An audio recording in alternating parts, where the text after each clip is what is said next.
Ahoy there, Captain Benzie here, coming at you with another Faction Frigate video for EVE Echoes. Today we're going to be looking at the Guristas Pirate's Worm, which is actually one of the ones you guys have been asking me about the most. Back in the December 2019, January 2020 open beta test, this thing was hideously overpowered. Like, I cannot explain how ridiculous and disgusting it was. Ultimately, that means that come the July final test beta, it got nerfed into dust, and considering its cost, it just was not worth the time. I love the worm, but my goodness, I could not justify spending that amount of money on it once I got my hands on one. Now, ultimately, it has received some buffs come live, so you guys have been asking, is it worth building into this time around? So, humongous shout out to Toby in the Catskull Cartel. This guy has been outfitting me for days. He's built the worm for me, and he built the Drumiel. This guy has just been incredible in making sure that I can deliver the content that you guys are asking for. So, humongous shout out. If you can, please leave a thank you, Toby, in the comment section down below to showcase our appreciation and support for this guy who is ultimately keeping me in business. Oh, you think I can afford to build a ship like this on my own? No way. No way. Anyway, so what we're going to have a look at in today's video is what is the Guristas Pirate's Worm, what does it do, and is it worth the cost, because it is hideously expensive, and of course we're going to look at how you can get one, and what the progression path you would take to fly one of these is going to look like. Then at the end of it, we will have a demonstration of this thing in action. So if you do enjoy the video or find it useful, let me know by hitting like on it, consider subscribing to the channel for all things EVE Echoes, and ding that notification bell so that you know when the next video goes live. Let me know what topics you want me to cover in future videos by commenting down below, and if you do want to go the extra mile to help support this channel, you can do so by joining me on Patreon. Details are all on screen now. That said and done, let's have a look at the Guristas Pirate's Worm as we ask the question, is it worth it? The Guristas Pirates are one of the main 5 pirate factions in EVE Echoes, alongside the Blood Raider Covenant and Sanchez Nation down in Amar space, the Angel Cartel in Minmatar space, and the Serpentis Corporation up in Galente space. The Guristas Pirates are found mainly in Caldari space. Now, before we continue, there's a big bit I just want to bring up here in regards to their backstory. Someone asked the developers in one of the AMAs before the game was launched, will the Guristas Pirates ever get ship designs of their own, because it kind of sucks that they've only got reskins, whereas all the other factions get their own unique ships. And the developers, worryingly, at least to me, said, oh yeah, well, actually, we might do that if enough of you want it. And I'm really hoping they don't, and here's why. Basically, the backstory of the Guristas Pirates is this whole who's in command, really, between the Caldari Navy and the Rabbit. Ultimately, the Rabbit is the leader of the Guristas Pirates, and whilst the Caldari Navy will tell you that the Guristas Pirates stole the Merlin design for the Worm, and that they stole the Moa design for the Gila, and they stole the Scorpion design for the Rattlesnake, there is a lot to suggest that actually, possibly, it might be the other way round. That perhaps the Caldari Navy has been stealing designs from the Guristas Pirates, or worse, may even be working in unison with them. That is a big part of the Guristas Pirates backstory, and ultimately I think a lot of that would be lost if the designs changed. And quite frankly, yeah, okay, it's a reskin, but you know how I feel about camo on spaceships. I actually really like the look of the Worm. The camo here is muted and done really nicely, and I adore the fact that it's got the Guristas Pirates logo there on the side. I love the Guristas Pirates logo, the bunny-eared skull. That's just amazing. Just amazing. Anyway, enough of ranting about how the ship looks and its backstory, let's actually look at what the ship can do. You've got 2 drone slots, both of which are small tubes only. They can only launch small drones. You've got 2 high slots, 3 mids, 3 low slots, and then 3 of each of the rigs, both mechanical and combat. If you look at its defense here, 3949, fairly tanky for a faction frigate, and that is heavily weighted there towards shield, 1352 shield compared to 969 armor, 100%. We are looking at a shield tank here. Whew. Anyway, if we scroll down a little bit further and come to the main stats of the ship itself, signature radius of 29.4 and a flight velocity of 354 means it is a little bit bigger and slower than the other faction frigates out there, and that inertia modifier of 2.85 makes it fairly sort of cumbersome as well compared to some of the others. This is not a great ship for getting up close and personal. You're not going to really fit this with torpedoes and try and punch people in the face with those. It's not that kind of ship. And ultimately, we can tell that by looking at its trait description, so let's do so. Now, first of all, the roll bonus. For being a Guristas Pirates ship, it gets plus 175% small drone damage, which immediately means that those 2 drones are now operating almost as if they were 6, about 5.5 drones. The 200% small drone hit points there means that they last a lot longer in space as well. Now, if you're training advanced small drone operation, you get a bonus of 10% small drone damage per level, which stacks with that roll bonus to give a total of plus 225, which makes the drones do damage better than if there were 6 of them. So 2 drones doing the damage of 6, plus 1 kilometer drone control range per level as well, gives you a total of 25 kilometers as standard for this ship if advanced small drone operation is skilled up to 5. Obviously not including other skills like the drone skill or any of the rigs and fittings that you may have that add extra range as well, and we're going to come to that in a moment. Now, like all of the faction frigates, the Worm does get bonuses for advanced frigate command, in this case 10% bonus to the kinetic and thermal damage of missiles and torpedoes. Now ultimately this doesn't work out as a full flat 50% increase at advanced frigate 5, because it is just to the kinetic and the thermal damage, but in fairness, those are probably 2 of the more reliable damage types to have, because every ship has some kind of weakness to those. It means it makes them better at shields and armor, which, yeah, it's extra damage. Ultimately, you're not going to be using those missiles particularly much, as we'll see, but having them do a little bit of an extra punch is still worth the cost, I think. Plus 4% shield resistance, though, is the main reason that we get advanced frigate command all the way up. That 20% increase there to shield resistance is pretty huge. Now, that's just the stats of the ship itself. Let's actually have a look at how I've outfit this one. Now, the stats that you're seeing here are based mainly on me having advanced frigate command all the way up to level 5, advanced small drone operation at level 4, but I am still training up drone and advanced small drone upgrade. Ultimately, this means that this ship has a rather unusual dichotomy going on, and that already rather low DPS of 195.2, compared to other faction frigates at least, is made even worse when you consider that most of the time I'm actually only going to be using 116.97 DPS from the drones. That's because the drones here have 57 kilometers currently, based on my skills and fittings, whereas the missiles that I've got, disciplined small missile launchers, only have a range of 21.05, which means most of the time that 78.23 DPS coming from the missiles is not going to be used. Ultimately, this is the big problem with the Worm at this point in time. Most of its damage comes from the drones, and at time of writing, we can only fit Mark V drones. I can't get faction level drones, they don't seem to exist in the game yet, and I can't fit Mark 7 drones until I hit tech level 7. So this means that whilst my succubus and the Dramiel are running around in full dead space and faction level loot, the Worm unfortunately is stuck with its most powerful weapons being based on Mark V modules. And I'm sure if you outfit a succubus or a Dramiel or any other of the faction frigates with only Mark V gear, you're going to get just as disappointing statistics. This means that right now I'm going to flat out say it, the Worm is an investment. It is not a good ship right now, but it will be with time. Once you hit tech level 7, that DPS is going to jump quite high. Beyond tech level 7, once we start finding out how we can actually get the faction level drones, things are going to be even better. It's just the lack of faction fittings on this that really hurt that DPS.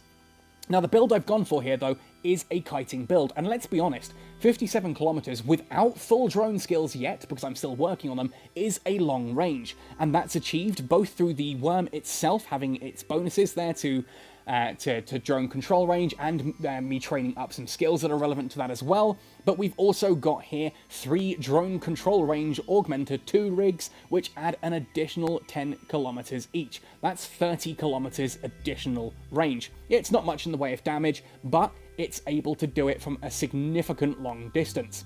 My low slots here, the mechanical rigs, I've gone for polycarbon engine housing to help keep that inertia modifier down.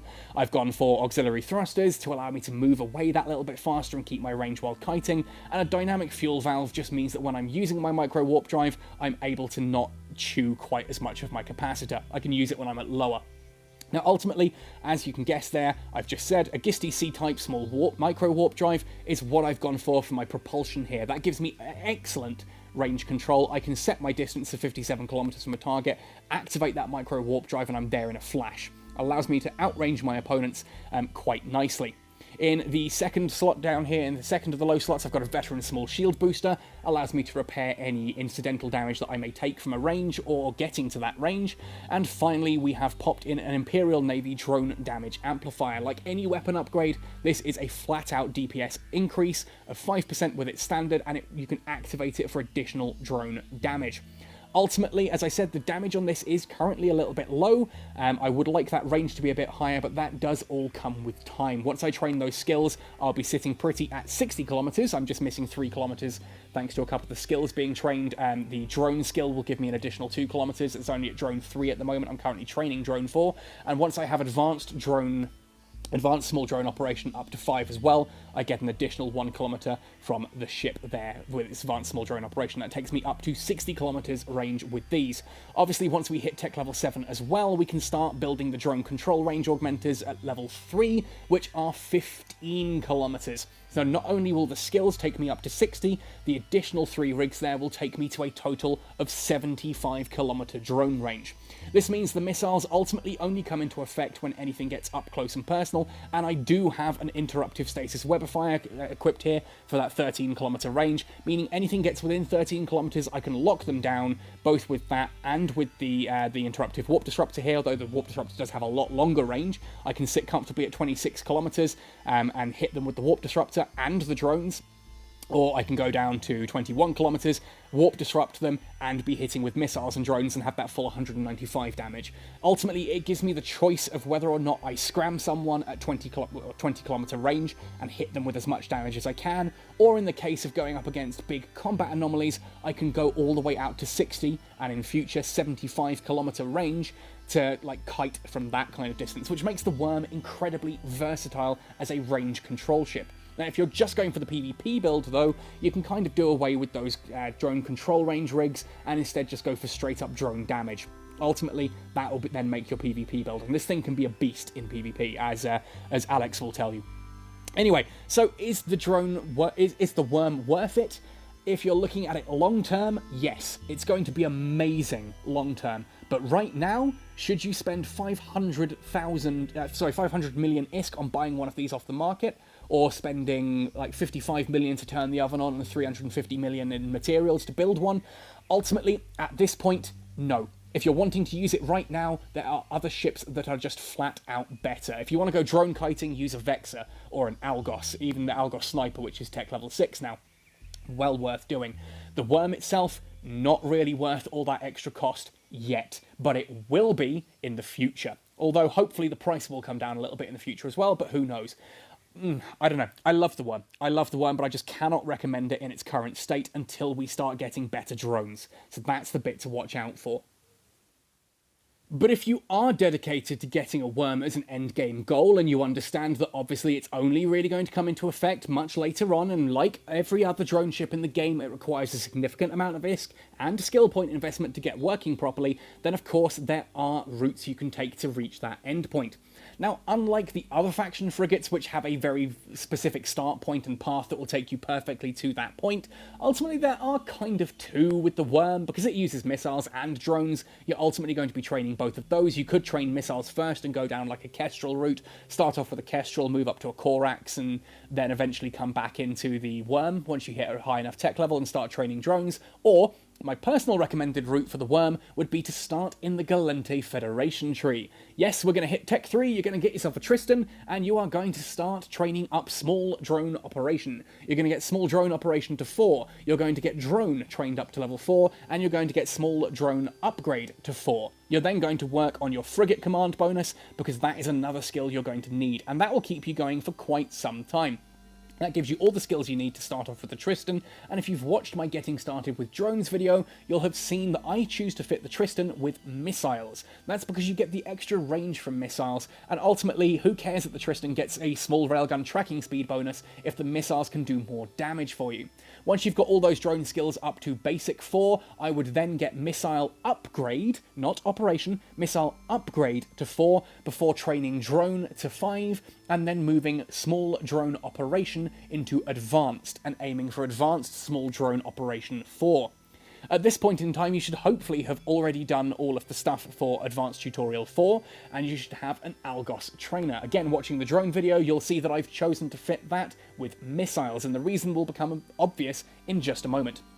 As you look at the Algos Trainer's roll bonus, drone velocity, small drone operation gives you a bonus of extra DPS, and destroyer command gives you pretty much nothing useful. Warp disruptor optimal range, energy neutralizer optimal range, and small railgun damage. We don't want to be training into anything related to railguns, and we don't really be wanting to put points in destroyer command either, because destroyer command is not going to help us once we're flying that worm. So, again, as I said, you're training small drone operation to 4, small drone upgrade to 4, and drone to 4, before getting missile upgrade to 4, taking drone to 5, and then advanced small drone operation up to 4.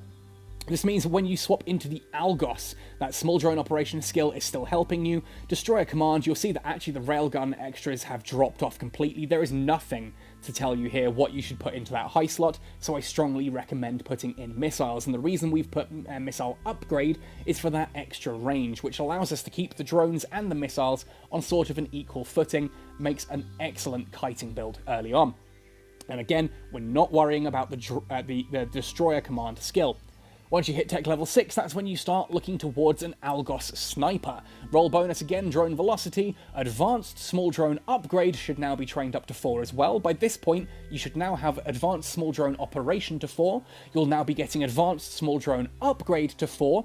Drone should still be on at least 5. It doesn't need to go beyond that just yet, and you should, instead of advanced destroyer command, because again, it gives us nothing at all useful towards what we're going to do for the worm, and it doesn't really help the Algos sniper here, what we're then going to do is start training into advanced frigate command, and get that up to advanced frigate command 5 fairly swiftly too. It's at that point that you then just top everything off. You get advanced small drone operation to 5, advanced small drone upgrade to 5, you take advanced frigate command to 5, and you take things like missile upgrade and small missile upgrade and small missile operation to at least 4, and possibly consider taking upgrade to advanced 4. That will give you the very best starting spot for moving into the Guristas Pirates Worm, because you've not wasted any skill points into anything like destroyer skills, you've focused entirely on your small drone operation, and you've got the frigate command bonus to get the missile damage there as well, and the shield resistance. That said, you have dabbled a little bit into some missile skills to get yourself some extra missile range, and you've also got the extra damage thanks to those skills as well. That will give you a very powerful worm by time you can actually get the proper fittings for it. Now, as with any kiting build, you don't really want to jump straight into an encounter or an anomaly at 0, because you're just going to get swarmed and surrounded. So we tap on it, we long press, and we can go here to about 50 kilometers warp in range. That means we're going to be nice and safe and a little bit away from where the enemies start this fight.